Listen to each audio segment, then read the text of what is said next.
Сіздердің назарларыңызға облыстық арнайы кітапханасына түскен газет-журналдан алынған Библия Фреш апта жаңалығын Егемен Қазақстан және Сарыарқа самалы газетінен ұсынамыз. Павлодарда Атамекен ұлттық кәсіпкерлер палатасының бірегей жобасы бастау бойынша оқыту басталды.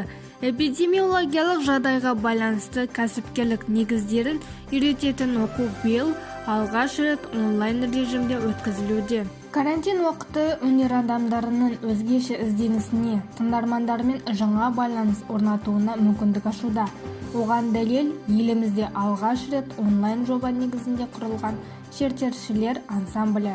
Бұл ансамбль әр облыстан музыканттардың басын біріктіріп, қазақтың көнеден келе жатқан ұлттық аспабын насихаттауда. Америкалық фантаз жазушы Джордж Мартин «Мұз бен оттың әні» роман-эпопеясының 6 бөлімі қыс самалы 2021 жылы жарыққа шығатынын хабарлады.